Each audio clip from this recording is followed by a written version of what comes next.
Alright guys, I'm coming out of Zootopia 2, and after the disappointment that was Moana 2 last year, I'm glad to say that this one was actually really good. So before I begin with this review, I'm very sorry for all the delays on this one. I had a lot of stuff to do, including stuff for Christmas. Also, yes, the footage you saw in the beginning of the video was recorded on my birthday. And let me just say, I had an amazing birthday. I went to see this and had dinner with Emma and Abby. So that was pretty cool. So sorry on the long wait. But yeah, so good to be back. But yes, a sequel to one of Disney's 3D animated films that was actually really good. No big surprise, but yeah.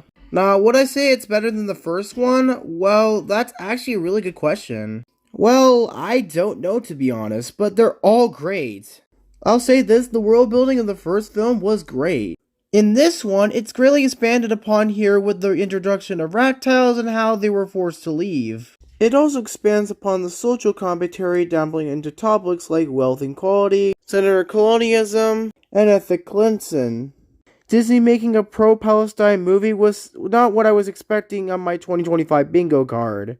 Also, I like how this movie furthers Judy and Nick's development in a way that feels natural to them regardless of whatever you ship them or not. Judy wants to solve the case while Nick doesn't want them to die.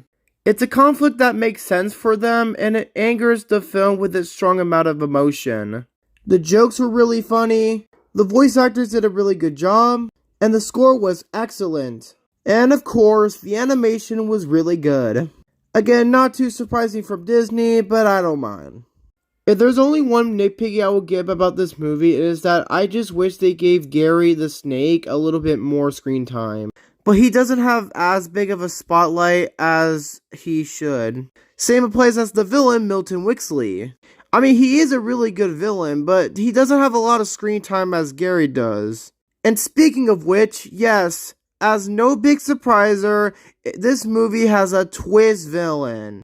Without revealing who he is, he's basically the best twist villain from Disney in over 13 years. Basically since Turbo from Wreck-It Ralph. And surprisingly enough, it fixes the biggest problem with the first one with Bellister being evil for 5 minutes. But in this one, I like how they gave him time to be evil and it actually surprised me.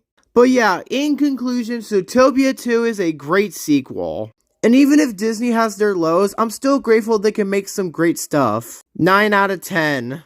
Next time, I'll be talking about Avatar: Fire and Ash. And no, this is not the big finale you all been waiting for. Not as good as the first two films, but was a pretty solid entry.